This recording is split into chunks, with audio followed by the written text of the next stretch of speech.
بسم اللہ الرحمن الرحیم۔ آج کے سچ کے ساتھ میں ہوں وسیم عباسی۔ جناب، 3 خبریں ہیں آج بڑی، اور ایک تو چیف جسٹس کون ہوگا، ملٹی بلین ڈالر کوشچن جو کہ اب سب پوچھ رہے ہیں کہ جی چیف جسٹس کون ہوگا۔ تو جی ٹاکرا جو ہے اب وہ 2 لوگوں کے درمیان رہ گیا ہے۔ کون سے 2 لوگوں کے درمیان رہ گیا یہ میں آپ کو بتاؤں گا، اور کس کے چانسز زیادہ ہیں یہ بھی آپ کو بتاؤں گا۔ اس کے علاوہ جی چیف جسٹس قاضی فائز صاحب نے آج چیمبر ورک شروع کر دیا ہے، اور اپنے بینچ جو اپنا کورٹ روم نمبر 1 ہے وہ حوالے کر دیا ہے جسٹس منصور کے۔ مگر چیمبر ورک میں انہوں نے آج ایک دھماکہ کر دیا ہے، اور انہوں نے جو اختلافی نوٹ لکھا ہے مخصوص نشستوں کے کیس میں، اس میں حکومت اور الیکشن کمیشن کو بہت بڑا ریلیف دے دیا ہے۔ کیا کہا ہے انہوں نے اختلافی نوٹ میں، اور دوسرے ججوں کو 8 ججوں کی عدالت کو کہا ہے کہ جی ان لوگوں نے اپنی ورچوئل عدالت قائم کی تھی، یہ غیر آئینی قرار دیا ہے جو فیصلہ تھا مخصوص نشستوں کا، جو 8 ججوں کا فیصلہ ہے، جو جسٹس منصور اور جسٹس ترمن اللہ وغیرہ کے جو بینچز نے کیا تھا۔ تو اس کے حوالے سے بھی بات کریں گے کہ کیا اختلافی نوٹ لکھا۔ جسٹس جمال مندوخیل اور جسٹس قاضی فائز صاحب دونوں نے اختلافی نوٹ لکھ دیے ہیں، اور اس فیصلے کے حوالے سے اپنے جو نوٹ لکھے ہیں، اور ان نوٹس میں بڑی ایکسپلوسو ڈیٹیلز ہیں وہ بتائیں گے۔ تیسرا جی پی ٹی آئی کے اندر بہت ہی زیادہ آپس میں شکست و ریخ کا سلسلہ ہے، اور آج جو پارلیمانی کمیٹی ہے چیف جسٹس کی اپوائنٹمنٹ کے لیے، اس کمیٹی میں شرکت کے حوالے سے جو نام دیے تھے پی ٹی آئی نے واپس بھی لے لیے ہیں، لیکن پی ٹی آئی میں دو جو رہنما ہیں ان کو شدید ڈانٹ ڈپٹ کا اور شدید تنقید کا سامنا کرنا پڑا ہے پولیٹیکل کمیٹی میں۔ وہ 2 کون سے ارکان ہیں، اور پی ٹی آئی کے ارکان جو ہے وہ کیوں برہم ہیں کہ اس کمیٹی میں کون لوگ شامل ہوئے ہیں، کیوں شامل ہوئے ہیں، نام کیوں دیے۔ آپ نے پوری 26ویں ترمیم کو ویلیڈیٹ کر دیا بالواسطہ طور پہ، تو یہ انتہائی بری سیاسی چال چلی ہے۔ اس بات پہ بات کر رہے ہیں، اندرونی کہانی سامنے آئی ہے پولیٹیکل کمیٹی کے اجلاس کی، وہ بھی آپ کو بتاؤں گا۔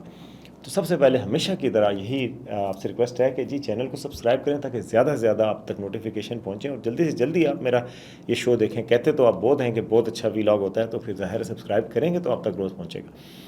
اور ویڈیو کو لائک بھی کر دیں۔ آتے ہیں جی سب سے پہلے جی چیف جسٹس آف پاکستان کی تعیناتی چند گھنٹے کے فاصلے پہ ہے جی۔ ابھی اجلاس شروع ہو گیا تھا، جب میں کر رہا تھا اس اجلاس میں پی ٹی آئی کے لوگ شریک نہیں تھے، تو اجلاس کو دوبارہ 8:30 بجے تک ملتوی کر دیا گیا۔ تو آج رات کو کہیں فیصلہ ہونا ہے چیف جسٹس آف پاکستان کے نام کا، اور نام کے حوالے سے کمیٹی کا اجلاس جو ہے شروع ہو کے دوبارہ ختم ہو گیا۔ تو چیف جسٹس کے نام کے حوالے سے اب 3 سینئر نام جو ہے وہ سپریم کورٹ نے بھیجے ہیں کمیٹی کو۔ سب کو پتہ ہے جسٹس منصور علی شاہ سینئر موسٹ ہیں، ان کے بعد جسٹس منیب اختر اور جسٹس یحییٰ آفریدی۔ اب میں آپ کو دلچسپ بات بتاؤں گا کہ جسٹس منصور اور جسٹس یحییٰ آفریدی جو کہ آج مد مقابل ہیں، یہ ماضی کے بہت بڑے دوست اور شراکت دار رہ چکے ہیں، اور قسمت ان کو کہاں لے کے آ گئی اور کس کے زیادہ چانسز ہیں۔ اچھا جی، جسٹس منیب اختر کو تو آپ بیچ میں سے نکال دیں، ان کا تو کوئی چانس نہیں ہے، ان کا کسی نے ذکر تک نہیں کیا، ان کے اپنے حامیوں نے بھی نہیں کیا۔ یقین کریں، ٹویٹر پہ آپ جا کے دیکھ لیں، کسی اور جگہ کہیں، کوئی بھی نہیں کہہ رہا کہ جسٹس منیب بنیں گے۔ ان بیچاروں کو مجھے ہو رہا ہے کہ کیوں نہیں کہتے، نہیں کہتے، بولتے کیوں نہیں میرے حق میں، آبلے پڑ گئے زباں پر کیا، وہ نہیں کوئی بولے گا۔ اب جو بات ہو رہی ہے، آج میں دیکھ رہا تھا غریدہ فاروقی صاحبہ نے بھی ٹویٹ کیا ہوا ہے کہ جسٹس منصور علی شاہ اگلے چیف جسٹس ہوں گے، اور بھی بہت سارے لوگوں نے کیا ہوا ہے، اور اس کی وجہ وہ یہ بتاتے ہیں کہ جسٹس منصور علی شاہ اگر بن بھی گئے تو کون سی قیامت آ جائے گی حکومت کے لیے۔ گو کہ حکومت نے اتنی بڑی 26ویں آئینی ترمیم کی، اور 25 سے پہلے کی کہ جسٹس منصور نہ بن سکیں، اس سے پہلے کی، یہ سارا کچھ کیا، لیکن جو اس سائڈ کے کیمپ کے لوگ ہیں وہ کہتے ہیں جسٹس منصور علی شاہ کی پاورز تو وہ نہیں ہوں گی کہ گورنمنٹ کو تنگ کر سکیں، اور جسٹس منصور علی شاہ نسبتاً بہتر جج ہمیشہ سے ہیں اس حکومت کے لیے بھی، کیونکہ وہ آئین اور قانون کے حوالے سے بہتر فیصلے دیتے رہے ماضی میں۔ وہ اگر وہ چیف جسٹس بنتے ہیں تو جناب یہ ایک انوکھا ریکارڈ ہوگا کہ ان کو بطور ایڈیشنل جج لاہور ہائی کورٹ بھی آصف زرداری کے دستخطوں سے وہ تعینات ہوئے تھے، اور چیف جسٹس آف پاکستان بھی آصف زرداری کے دستخطوں سے ہی تعینات ہوں گے۔ اچھا جی، ان 2، لیکن اب میں آپ کو بتاتا ہوں کہ میرا کیا خیال ہے۔ میرا خیال ہے کہ بہت مشکل ہے جسٹس منصور علی شاہ بنے، اور میرا ابھی بھی خیال ہے کہ جسٹس یحییٰ آفریدی کا زیادہ چانس ہے۔ اچھا، اس حوالے سے انصار عباسی صاحب کی آج سٹوری بھی لگی ہوئی ہے کہ جسٹس یحییٰ آفریدی ٹاپ چوائس ہیں، جسٹس امین الدین ان کے بعد سیکنڈ چوائس ہیں، اور جسٹس یحییٰ آفریدی کے بہت امکانات ہیں۔ اچھا، مجھے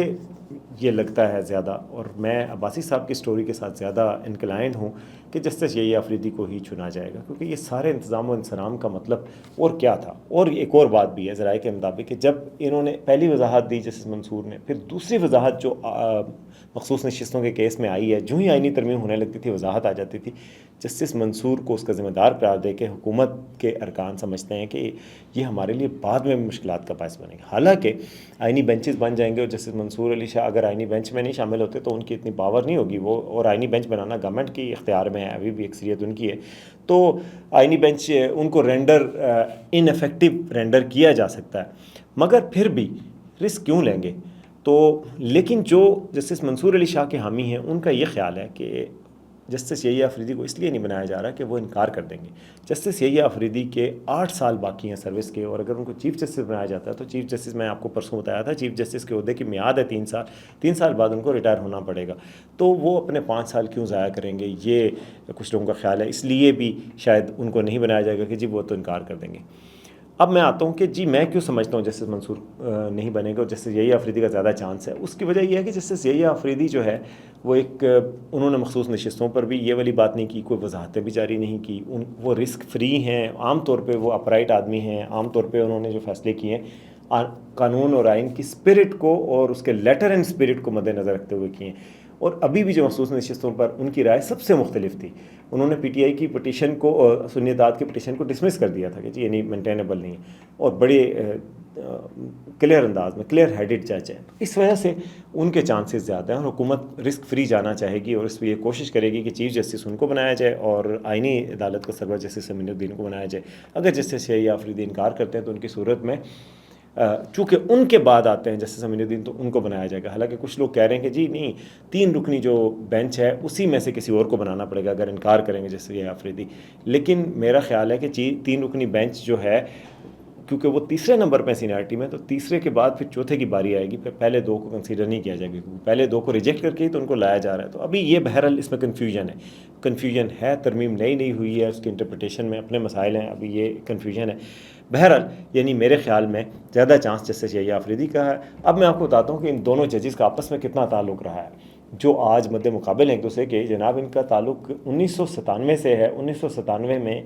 3 ججز نے مل کر ایک فرم قائم کی تھی، لا فرم قائم کی تھی، اور 3 جج تھے، جسٹس ستر من اللہ، جسٹس یحییٰ آفریدی، جسٹس منصور علی شاہ، اور اس فرم کا نام رکھا گیا تھا شاہ، جسٹس منصور علی شاہ کے نام کے ساتھ جسٹس منصور علی شاہ کا شاہ، آفریدی، شاہ اینڈ من اللہ، یہ لا فرم کا نام رکھا گیا تھا، اور یہ بہت اچھے دوست مانے جاتے ہیں، ہمیشہ سے اپنے ساتھ رہے ہیں، کاروباری پارٹنر رہے ہیں، ظاہر ہے ایک لا فرم بنائی تھی۔ تو اس کے بعد آج وقت ان کو کہاں پہ لے آیا، جسٹس اطہر من اللہ تو اس دوڑ میں نہیں ہے، وہ 8ویں نمبر پہ سینیارٹی میں، لیکن یہ جو 2 ججز ہیں یہ آمنے سامنے آ گئے ہیں، اور یہ 2 ماضی کے پارٹنر بھی رہ چکے ہیں۔ اچھا جی، یہ تو ہو گیا ججز کا معاملہ، اور یہ کل تک آپ کو پتہ لگ ہی جائے گا کہ کون سے جج نے بننا ہے، کیونکہ نام آج رات تک دے دینا ہے حکومت نے، کمیٹی نے دے دینا ہے، پرائم منسٹر کو بھیجنا ہے، پھر وہ پرائم منسٹر اور صدر جو ہے وہ اس پہ سائن کریں گے۔ اب آتے ہیں جناب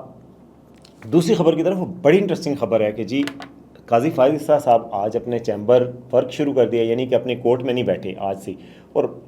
گمان ہے کہ اب وہ کورٹ میں نہیں بیٹھیں گے، تو 2-3 دن رہ گئے، 25 تاریخ کو وہ ریٹائر ہو رہے ہیں، یعنی تو انہوں نے چیمبر ورک شروع کر دیا، اور چیمبر میں جاتے ہی فیصلے لکھ رہے ہیں۔ چیمبر میں کیا کام ہوتا ہے، اپنے یعنی آفس میں بیٹھ کے وہ اپنے پرانے جو فیصلے ڈیو ہیں وہ انہوں نے تفصیلی فیصلے لکھ رہے ہیں، یا کچھ لکھنے ہیں تحریری فیصلے، وہ انہوں نے لکھے ہیں۔ آج انہوں نے تحریری فیصلہ جناب صبح اٹھ کے پتہ نہیں کتنے صفحے لکھے ہیں اور تحریری فیصلہ جاری کر دیا۔ تحریری فیصلہ بڑا ڈفرینٹ ہے اور بہت الارمنگ قسم کا ہے باقی ججز کے لیے، کیونکہ تحریری فیصلے میں چیف جسٹس نے کہا کہ انہوں نے ان سو مینی ورڈز کہا کہ جی جو 8 ججز ہیں انہوں نے آئین سے روگردانی کی ہے، آئین کی اسپرٹ کا خیال نہیں کیا، اپنی ورچوئل عدالت بنا لی، انہوں نے وہ طریقہ کار اختیار کیا کہ جی اگر وضاحت کی ضرورت ہو الیکشن کمیشن کو یا پی ٹی آئی کو تو وہ ہمارے پاس آ جائیں اور ہم 8 رکنی اکثریتی بینچ کے پاس آئیں۔ چیف جسٹس نے کہا یہ کہاں لکھا ہے، جب ایک عدالت نے فیصلہ دیا 13 رکنی بینچ نے، تو آپ 8 رکنی الگ عدالت بنا لی اپنی ورچوئل، اور آپ اپنی طرف کر رہے ہیں، یہ طریقہ کہیں نہیں لکھا ہوا تھا، یہ ایک نیا مثال قائم کیا انہوں نے کہا، آپ نے یہ اپنی مثال قائم کر دی ہے، آئین سے روگردانی کی۔ انہوں نے کہا یہ لوگ امید کرتا ہوں کہ اپنی غلطیوں پہ رجوع کریں گے اور واپس دہرائیں گے، ٹھیک کریں گے ان کو۔ انہوں نے جناب کہا کہ حکومت پابند نہیں ہے کہ ان کے فیصلے کو مانے، کیونکہ یہ آئین سے ہٹ کے فیصلہ ہے، انہوں نے جناب ان کے فیصلوں کو ان کے طریقہ کار کو بھی چیلنج کیا, ججز کے طریقہ کار کو بھی چیلنج کیا کہ جس طریقے سے ججز نے پورا انصاف دینے کی کوشش کی جس کا کوئی ذریعہ نہیں ہے. انہوں نے کہا نہ صرف قانون کی خلاف ورزی بلکہ آئین کی خلاف ورزی بھی ہوئی ہے اس فیصلے میں. تو بڑا سخت فیصلہ ہے, انڈائٹمنٹ ہے وہ 8 رکنی بینچ کی, اور اس سے ایک ریلیف ہے حکومت اور جو ہے الیکشن کمیشن کے, جی آپ پہ توہین عدالت نہیں لگ سکتی. انہوں نے کہا اس پہ توہین عدالت کی کارروائی بھی نہیں ہو سکتی, کوئی ایسا فیصلہ بائنڈنگ نہیں ہے کیونکہ اس کا حتمی فیصلہ تو آپ نے دیا ہی نہیں. آپ نے کہا آپ کو وضاحت چاہیے ہوگی تو آپ آ جانا, 2 وضاحتیں وہ جاری کر چکے ہیں لیکن حتمی فیصلہ وضاحتوں شدہ نہیں ہوا, تو اس لیے انہوں نے یہ انٹرپریٹیشن کی کہ جی اس فیصلہ بائنڈنگ نہیں ہے کسی پہ, اور نہ عمل کرنے پہ کوئی توہین عدالت نہیں ہو سکتی. تو بہت بڑا ریلیف ہے حکومت کے لیے, ایک آئینی پوائنٹ ہے کہ سابق چیف جسٹس جو اس وقت سابق ہو جائیں گے, ان چیف جسٹس قاضی فائز صاحب وہ کہہ چکے ہیں کہ جو کہ بینچ کے ممبر تھے کہ یہ بائنڈنگ نہیں ہے. جسٹس جمال منتخیل نے بھی کچھ اس سے ملتا جلتا اختلافی نوٹ دیا ہے, اور انہوں نے بھی کہا ہے کہ جی یہ فیصلہ غلط ہے, اور جو پی ٹی آئی جو ہے وہ آئی نہیں تھی ہمارے پاس ریلیف لینے, اس کے دستخط نہیں ہیں پی ٹی آئی کے کچھ رہنماؤں کے جو اس کے اوپر پٹیشن جو تھی, تو آپ کیسے ان کو ریلیف دے سکتے ہیں جو پارٹی فریق ہی نہیں تھی آپ کی. تو یہ جی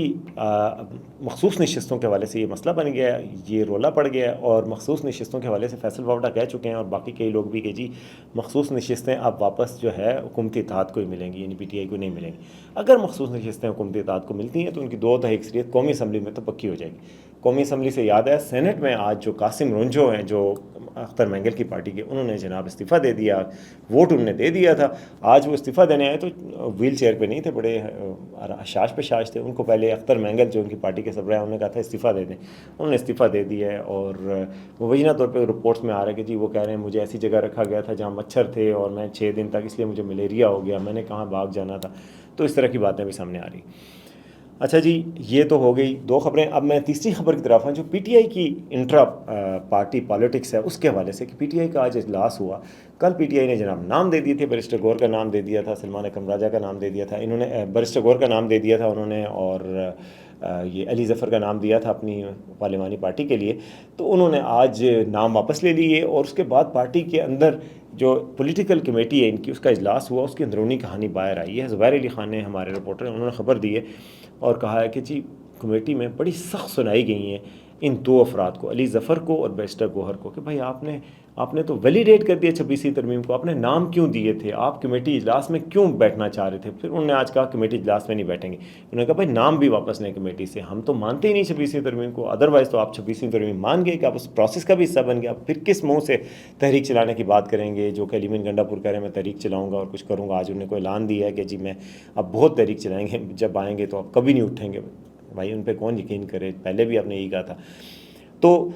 اس پہ بڑی سخت ان کو سنی پڑی ہے, سرزنش ہوئی ہے. سرزنش کیا مطلب, پارٹی کے جو جونیئر لیڈر ہیں جو نیچے ان سے, ان سب نے کہا. سلمان اکرم راجہ کہتے تھے کہ کمیٹی کا حصہ نہیں بننا چاہیے, یہ 2 کہتے تھے کہ بننا چاہیے. اب جناب منانے بھی ان کو گئے ہیں, لیکن بہرحال اندرونی کہانی یہ ہے کہ ان دونوں کو بہت سخت سنائی گئی ہیں کہ جی آپ کمپرومائز کر رہے ہیں, آپ خود سے فیصلے لے رہے ہیں, آپ کیوں اس حکومت کی ترمیم کو کر رہے ہیں. پھر ان کو اس بات پہ بھی سب نے سنائی کہ بھائی آپ اسمبلی اور سینٹ میں کوئی خاص احتجاج بھی نہیں کر سکے, 8-10 لوگ لے کے گئے ہیں آپ, یا تو آپ بالکل بائیکاٹ کرتے, یا پھر گئے تھے تو زیادہ لوگ جاتے اور احتجاج کرتے اور اس عمل کو روکتے, کوئی رکاوٹ ڈالتے. وہ سب آپ نے نہیں کیا. اس بات پہ بھی بڑی سخت سنی ہے. تو بیرسٹر گوہر بیچارے جو ہیں نا, اور علی ظفر, وہ اس وقت فائرنگ لائن پہ ہیں اور ان وضاحتوں پہ وضاحتیں دے رہے ہیں, اور پارٹی ان سے بڑی ناراض ہے. پارٹی کے ورکر ظاہر ہے اس وقت دکھی ہیں, ان کا کوئی بھی مقصد پورا نہیں ہوا. اس وقت پی ٹی آئی بڑی کرائسس کا شکار ہے. عمران خان صاحب سے رابطہ نہیں ہو پا رہا, پارٹی کے لیڈر آپس میں لڑ رہے ہیں, کارکن جو ہے اس باہر والی لیڈرشپ سے متنفر ہیں. وہ سوچ رہے ہیں کہ اگر آئینی ترمیم بھی آگے, حکومت اپنی گرپ بھی مضبوط کر لی, آج سٹاک ایکسچینج جو ہے وہ ایک اور ریکارڈ پار کر گیا کراچی میں, تو وہ سارا کچھ ہو رہا ہے, یہ سب کچھ صحیح ہو جائے گا تو خان صاحب کو تو سب لوگ بھول جائیں گے, اور کون نکالے گا, کون اس کے لیے کوشش کرے گا. تو یہ بڑا ایک کروشل سٹیج ہے, کرائسس کے سٹیج ہے. اور ادھر سے فیصل ووڈا کہہ رہے ہیں کہ پی ٹی آئی میں ایک فارورڈ بلاک بنے گا. لوگ کہہ رہے ہیں جی فارورڈ بلاک کی قیادت شاہ محمود قریشی رہا ہو کے کریں گے. ان ساری خبروں میں پھر ظاہر ہے پارٹی ایک بڑی کرائسس کا شکار ہے, اور وہ باقاعدہ نظر بھی آ رہا ہے, میڈیا پہ بھی نظر آ رہا ہے. تو یہ تھی جی آج کا ویلاگ. امید آپ کو پسند آئے گا. مجھے دیجیے اجازت, اللہ نے کے بعد.